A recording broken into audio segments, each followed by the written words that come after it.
Hello again, chaps and chapettes. How are we all doing? It is lovely to see you all again.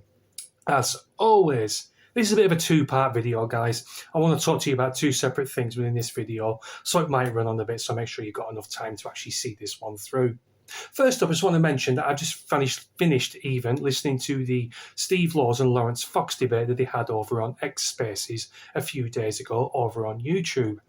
And I've got to say that Steve Laws had quite a number of wins during that debate for me personally, whereas Lawrence Fox had quite a lot of losses, truth be told. One specific loss that really got up my nose. He was asked the question, if 95% of this country was African and 5% were white British, but the Africans followed British values and British way of life, would he be happy with that? To which Lawrence answered, yes, 100%, I would happily accept that. I found that absolutely astonishing, particularly when he portrays to be on the right-wing side of the political fence. Now, often, I've always liked Lawrence Fox. I like his Fox and Father show over on his YouTube channel. I like some of the things he said, but it just goes to show he's just controlled opposition, as many other people have told me in the past even, and I've just frittered it away as in, nah, he's all right, he's a good lad. Clearly, he isn't. If he's happy with 95% of this country coming from Africa and 5% being like me and you, is nothing short of astonishing. Now, if you haven't seen it, guys, go over to YouTube, just YouTube Steve Laws, Lawrence Fox debate, and it should come up. It is 2 hours long, so make sure you've got enough free time to watch it all. It's well worth it. The second port of call, guys, is this.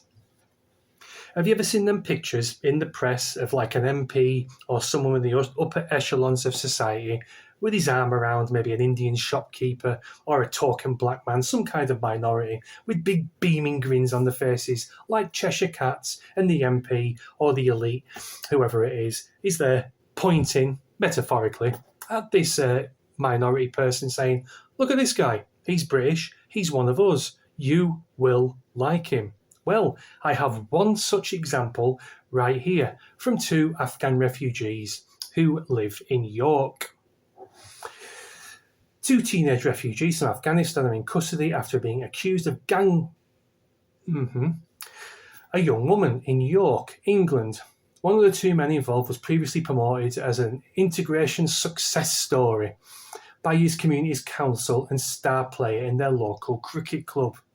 Zaid Zahar, 20, and Fakim Khan, 18, stupid bloody names, appeared in court on Friday, each charged with one count of forcing themselves on a woman.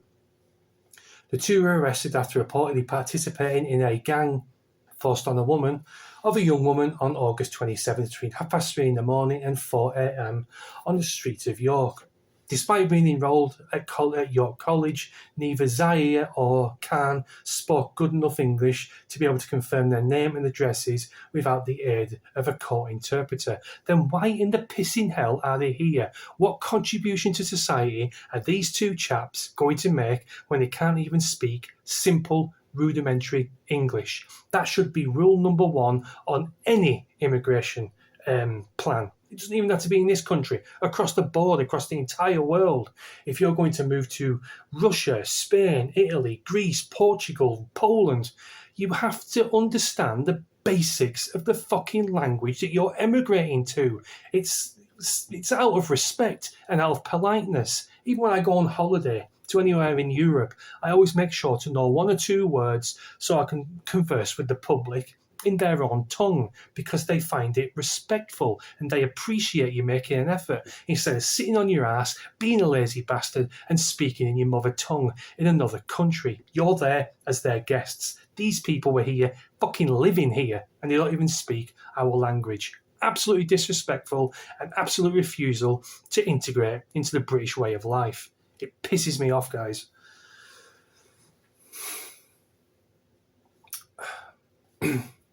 Disturbingly, Khan had previously been praised by his community's council and press as a success story for refugees. In January this year, Khan received publicity for joining the local cricket club in the small Yorkshire village of Carewood, along with another refugee named Asjaz. 2 years ago, Fahim and Azjaz were playing cricket for hours on a day in the dusky back streets, mountains of Afghanistan, fashioning a bat out of a tree branch and using a ball of rolled up socks as a ball. Oh, wonderful, stunning and brave, wonderful success story. Never did the talented duo ever imagine playing their much-loved sport overseas and making a name for themselves in North Yorkshire cricket community. In the video, Khan thanks Carewood residents for helping him feel welcome. And look at the repayment they get. They force themselves onto a young local woman who is going to be distraught now for the rest of her life. And her young sex life has probably been absolutely destroyed. Probably never going to trust another man ever again. That's the thanks we get for offering these people refuge, shelter, and welcome. Now, you've got to understand, guys, when you're importing people over from the Middle East and some places in Africa, you can't expect them to suddenly sit down and start having fish fingers, beans and chips for the tea, or sitting down in front of telly addicts with a cup of sweet tea and a packet of jammy Dodgers. It does not work that way. We are worlds apart as a people, as a race of people. I don't know how to say this without getting myself into trouble. I'm not going to say it. I'm just going to leave it there. We are worlds apart, guys. You cannot expect people like that to integrate into such different worlds. And like I said, we're worlds apart.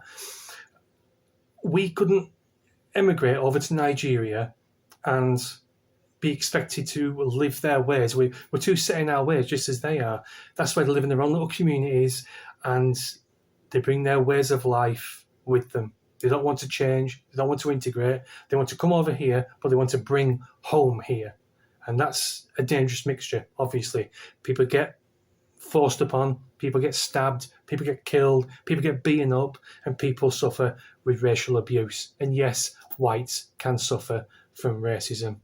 I'm sorry about the umming and ahhing there, guys. I have to be really careful what the fuck I'm saying here, because I've got stuff on the end of my tongue that will get me demonetized and will get my channel taken off air, basically.